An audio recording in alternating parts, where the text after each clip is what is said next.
This painting is so much more than a painting. To me, it's a coming together of traditions, showing that the Muslim imagination is greatly open-minded. This is a folio from a manuscript which illustrates a Hindu epic, the story of Krishna, the blue god, in the middle of the painting. Krishna is lifting a mountain in order to shield the villagers of Braj from Indra, the king of gods, who's raining down the storm.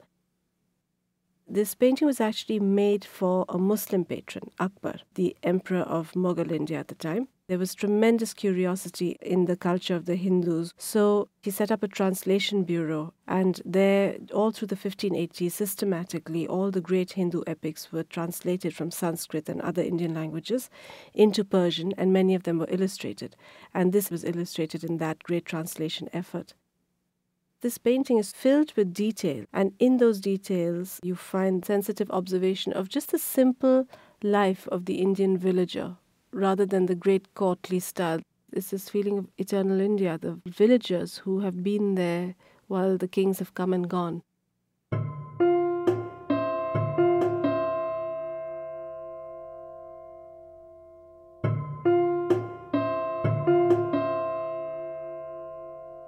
I mean, if you go to India today, you see almost the same faces, the same scenes. The little man who's fallen asleep with his turban over on one side, or the child who's looking at his mother, or the holy man who is so arresting with his long hair and his earrings and is looking in wonderment at his deity.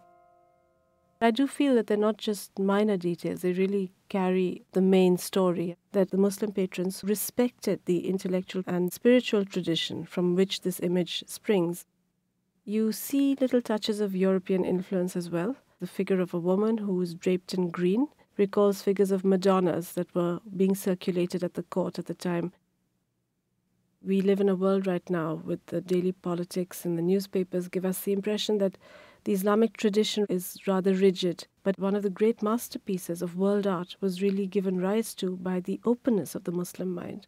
It's a lot to put on a little picture like this, but in fact it was that culture of free thinking, of exchange, that in the end created this cultural fabric that is a very strong part of the Indian subcontinent till today.